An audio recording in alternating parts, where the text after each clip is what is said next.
heart. It's written in the stars. We'll never be apart. I cool it, I cry, what I do. I'm telling you that God knows true. Whenever I go someplace new, I can't help but think of you. Panam, Panam, mon cœur est à Panam, mais je suis mon âme comme une vraie gitane. Panam, Panam. Bonsoir Nicolas. Bonsoir Estelle. Quelle jolie poulebotte, Ayo. Voilà, qui notamment était à Montmartre, donc elle revient avec un très bel album, le 5e. Le 5e exactement, 4 ans après son précédent opus, un nouvel album sombrement appelé Ayo, 14 titres qui mêlent avec brio folk, reggae, pop et soul. Et l'on retrouve cette voix douce, si particulière et ces mélodies qui nous font voyager. Le premier extrait, on vient de le voir, c'est un morceau chanté en français, en partie un morceau qui s'appelle donc Panam, en hommage à Paris, donc ville où elle a vécu 10 ans avant de s'installer à New York. Panam qu'elle fait rimer avec Zigane et Gitane, Ayo ayant des origines tziganes roumaines de par sa mère. Écoutez Ayo qu'on a rencontré. Mon Paris à moi, quand je suis venue ici, c'était pas le Paris chic, c'était le Paris fou et mélangé et avec plein des énergies différentes. Et donc pour moi, cette fois, c'était important de chanter en français parce que pour redonner quelque chose aussi, parce que j'ai appris le français ici avec les gens et c'est grâce aux gens ici que je peux vivre mon rêve. Le français, c'est comme une chanson déjà. C'est comme le portugais, ça chante. C'est une belle langue.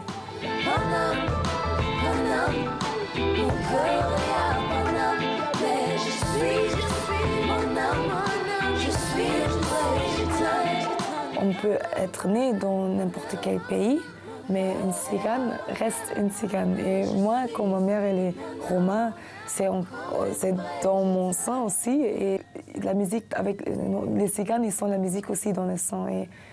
Et c'est un mélange un peu bizarre quand même. Mon papa est du Nigeria et ma mère est une roumaine. Comme tzigane, dans cette chanson, je parle de mon âme.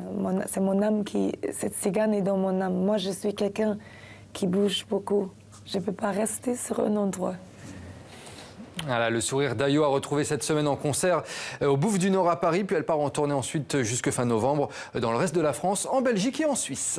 Et maintenant, une exposition qui twist, c'est à la Fondation Cartier avec une très belle rétrospective du photographe malien Malik Sidibé. Malik Sidibé qui est mort il y a un petit peu plus d'un an. Il était photographe, reporter.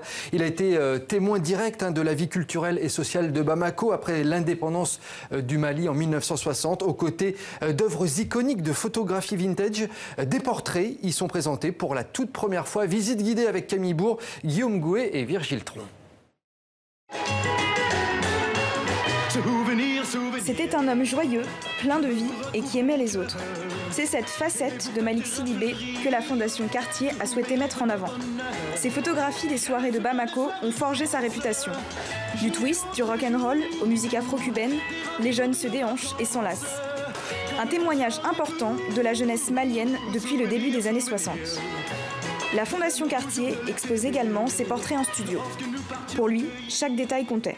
Il a couvert les soirées, les surprises parties, les naissances, les mariages des Bamakois et aussi les portraits de studio.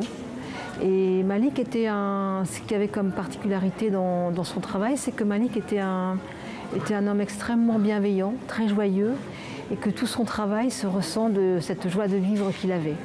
Oh là là, quel défi! Parmi les personnalités importantes de cette exposition, la photographe malienne Fatoumata Diabaté. Formée par Malik Sidibé dans son studio photo à Bamako, elle reconnaît qu'il a été le témoin d'une époque, l'époque de l'indépendance du Mali. C'était vraiment un bon photographe, Malik. En regardant ses photos, ça nous fait vivre toujours. Il a beaucoup travaillé. Sans le travail, il n'y avait pas tout ça ici. Et il fait voyager les gens dans le continent africain, dans l'ambiance du Mali. À Bamako, Fatoumata Diabaté continue de faire vivre le studio photo de son mentor.